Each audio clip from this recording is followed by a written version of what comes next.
I love philosophy and military history. They really go together. And we've talked about this before, but it's so fascinating.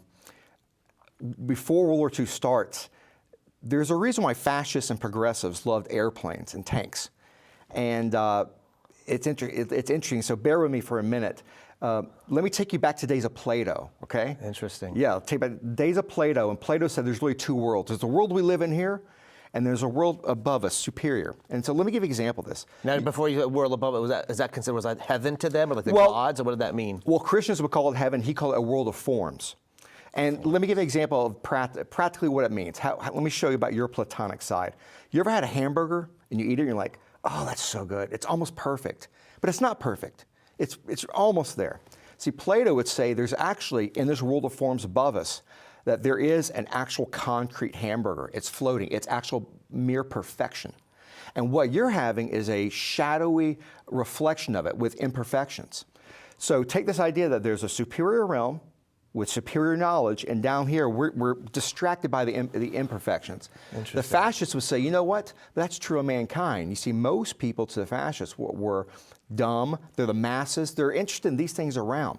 They're not interested in what really matters. And who knows what really matters? Who has that eye into heaven, to the other world? It's the leader. It's the superior mind. So if you take this idea that we have to rely on the one or the few to guide us, unwashed masses. You take this idea that we have to rely on the few. And by the way, the few, these are the people who make the tanks, the technology, all the things that make the world progress. I see the connection. If you take all those things together, why after World War I are we fighting with all these masses and millions of men and their armies, all these horrible casualties? They say that's dumb. That's about the masses, democracy. These are just the general public fighting these battles. We need the elites. So fascists, the progressive of the time, love technology. Why? Because it represents the few, and the few will always overcome the many. And there's one more thing to add on to this.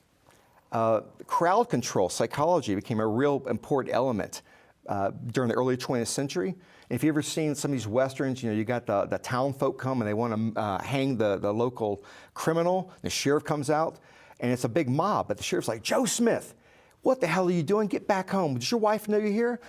Joe Smith's been identified as no longer a bland mob. And now the mob's like, oh my God, we've been discovered. Our identity as a rabble has been compromised, so they leave.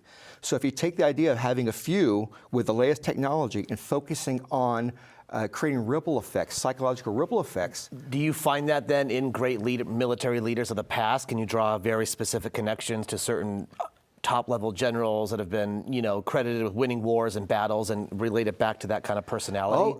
Yeah.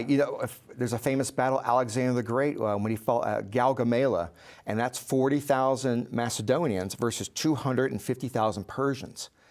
And how do you fight an army like that? And he's on their territory. He's on the enemy territory, and he goes right for the king. He literally goes for the king with his cavalry, almost kills the king, but the king Darius turns and runs, and what happens to that force of his, that force of slaves, of conscripts? Their leader left, so they're routed, and Alexander wins. So you can take this idea of hitting the nerve center, but you do it, hitting the nerve center, having the elite troops, going around and circling your foes. All these are fascinating to me because it connects philosophy, mindsets, behaviors, all of it. What are some key lessons of big wars we've had? We could maybe touch on Afghanistan a little bit, but prior to that, even I know you've studied a lot of Civil War, then moving into Vietnam. Have there been some key lessons you think we as a country maybe have learned, or certain military leaders have learned? So the American Revolution, I think there's two reasons why we won the American Revolution. One is the fact that the British were inept.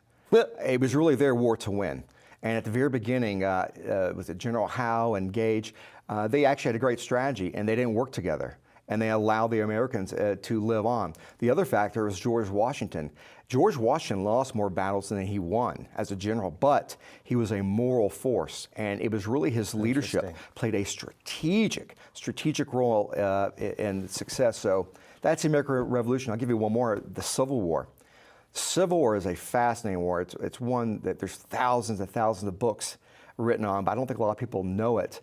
Lincoln, by the Union fighting Confederacy, Lincoln, I think Lincoln fired up to 11 generals by the time he got to Grant because they weren't performing. And what you find is that some of the best generals in the Civil War were killers, absolute killers. Grant was called a murderer, called a butcher by Lincoln's wife. The fact was he saw an army as an instrument. We're here to kill the enemy, and we're going to, you're a sword, and we're going to use you. You might get chipped on the way. We might knock some pieces off. We're going to use it. And it was the generals like Lee, Grant, Nathan Bedford Forrest, who is just an odious character, but here's a guy who went from a private to a 3-star general, ultimately started the Ku Klux Klan, and he was considered probably the greatest general of the Civil War by Sherman, even by Grant.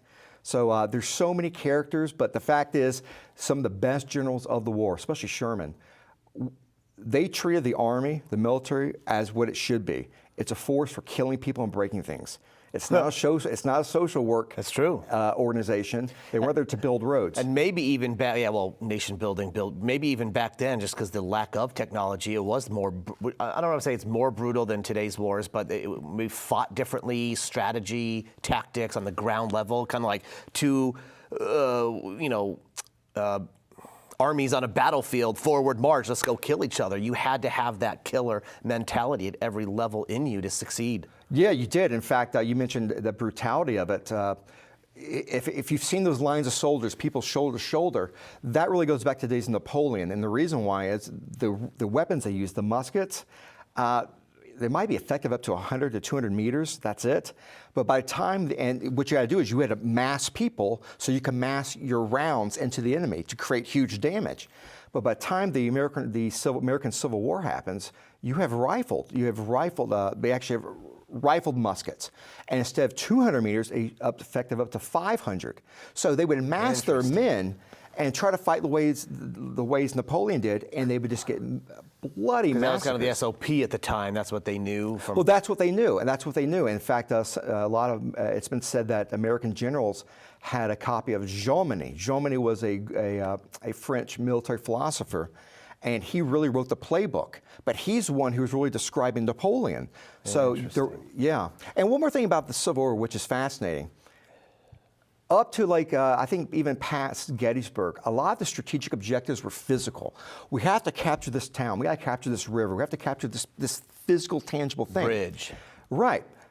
But when Grant comes in, they realize the war is just slogging on. The targets became more mental, spiritual. We have to break the will of the people. It's no more physical things. Break their will. So that's why when Sherman goes through Georgia and marches through Georgia, the March to the Sea, he causes irreparable damage, not really to the military, but to the civilian population, to the infrastructure, the very things which are making the war resources, contributing to the war effort. And what happens is, if you're a Confederate and you're fighting, and you know your home and farm is being burned in Georgia, are you going to stay in the ranks, or are you going to go home and help save your family? When you talk about break the will, I mean, just look at Afghanistan and what we just ended, the will of the Taliban to, give credit what credit's due. God bless, they had some will for that fighting power to wait us out, to wait the Soviets out, to do. That's some will. Oh my gosh, yeah, and you would think a lot of our generals would have known this, reading history, because it's funny when you look at Bin Laden, Osama bin Laden. A lot of people think his military goal, or his goal was military, is to destroy the United States. That's not true. It was to damage the U.S. as much as he could. And think about what happened to the Soviet Union. He helped bankrupt the Soviet Union. As crazy as this is going to sound, and I've never studied bin Laden in depth, I was listening to one of your podcasts, which we're actually going to get into here in a little bit, and this just came into my head. I think you interviewed, and a guy by the name of Michael Scheuer. Oh, Michael, I'm sorry, Michael. And he was the CIA not station chief, but in charge of the bin Laden mission of finding bin Laden. And I was hearing him speak on your podcast, and he said, what many people don't understand, bin Laden was actually very intelligent and very strategic, not just Islamic, terrorist, but a very strategic, good thinker on how to wage war against his enemies. Absolutely, he was. He's one of the better strategists that we've seen. In the 20th century, because what he was able to do was to take all these disparate groups, these Islamic or Muslim groups who were usually fighting one another, and say, hey, guess what? We have a common enemy. And that United States, because they're on the Arabian Peninsula. And by the way, these are like the list of his complaints against the United States when he declared war. He was able to unite this disparate group based on our foreign policy. Right. And that's what he goes into. yeah, Very interesting. And one of the things that Scheuer did, which I was just so fascinated with, was in 2001. If you were to look at a map, where's Al Qaeda? Well, they're in Afghanistan. Look at it last year. How many dozens of countries are there in? And this goes back to military philosophy. Clausewitz, the great Prussian philosopher, made this point: the longer you fight a war without decisive victory, the stronger your enemy becomes in the end. As in defining what winning means? That means you know you win, and your enemy says you've won. It takes two. So now let's talk about your podcast again. I think it was the same one, and he said where if you're going to fight, he took Afghanistan as an example, and he's like, if you're going to fight Afghanistan, you have to go in there and just murder. You got to just take everything out and have them. I forget his exact words, but he kind of led that analogy of where you can't do nation building and these three other missions at the same time. You got to go in and just annihilate the bad guys and actually just cripple them. Yeah. In fact, this even goes back to Clausewitz. Clausewitz made this point that if you attack a civilized, developed nation, that's what it was. Where's all the activity? Where's the hub? It's their capital. But that's not Afghanistan. It's a collection of warring tribes. And Clausewitz even made a point: if you attack an uncivilized, undeveloped nation, you don't go for the capital. It's worthless. It's just a name. You go for the tribes. And what Scheuer was talking about, and it wasn't really his idea, he read history. He had read the British attempts and the wars in Afghanistan. And he said, we should have had a punitive expedition. That's what it was. And it's shocking, why we didn't have more voices to say, we need a punitive expedition. You send your forces in there for 12 to 16 months, you kill who needs to be killed, you destroy what needs to be destroyed, and you leave. And if in a couple of years, if they come back up, you do it again. But you don't spend how many 20 years, trillions of dollars becoming more weaker. Think about the TSA, the Homeland Security, all these things which are elements of the war have created a surveillance state. All the things which long wars do, it really deteriorates us from inside. And how it's changed our country. And 9/11 is, like you said, TSA wasn't around prior to 9/11. No, Homeland wasn't. I don't know my main thing with the TSA, man. I'll go to 5 different airports, and it's almost like there's no standard. They'll catch my toothpaste at this airport. I go to that. Anyways, there's no standard. But do you think the generals of Afghanistan? So we were talking once, and you mentioned that the Soviets published this kind of AAR of lessons learned, what happened. Do you think our generals and our leadership really understood what they were getting into there? No. Oh, no. In fact, I know Scheuer even asked some of these officers. No. In fact, Scheuer, if I remember correctly, listening to other podcasts, he was actually helped train some of these colonels and even brief some of these generals prior to the invasion. No. And there's a real arrogance to that. And I think when the Cold War ended, there's only one big kid on the block. It's the United States. There's one world power. Therefore, I think a lot of people feel that we can dictate the situation. We can treat the world as if it's a Cold War. Think about it. During the Cold War, if you're a foreign nation, let's say like Pakistan or Afghanistan, you have two options. You want the American army in there, or you want the Red Army in there. And so nations would do our bidding in a sense of their I'm trying to think what's the right word. They would necessarily do our bidding because it was in their interest. But when the other big kid in the block fell, the Soviet Union, things changed. The world changes. It almost goes back to a pre-World War I time. But I think when you ride the top so high, I don't think you have that mindset. You become intellectually lazy. You think, well, if we say X is going to happen, who's going to stop us? Of course it's going to happen. Wow.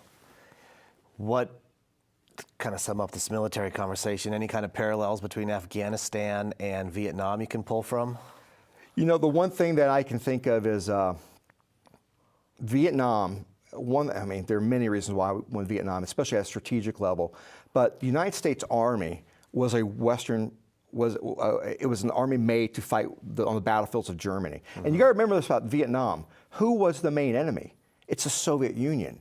Because we're still fighting the Cold War. We're fighting on this periphery. Backing, yeah, and sure. when you think about when you think about Afghanistan, again, I don't know a lot about Afghanistan. I know people who fought there, and I've read about it, but I just still think to this day we still we try to make reality what we want it to be, as opposed to adjusting to the environment. That's why I think you have a lot of our war fighting today is not conventional forces, it's all special ops and intelligence community. It's very unconventional. Well, it is, and what happens is you don't win wars that way. I mean, those elements are incredibly important. They're very, very, very important. But the Romans knew it. If you're going to win a war, you have to have infantry on the ground, and your enemy has to know we surrender.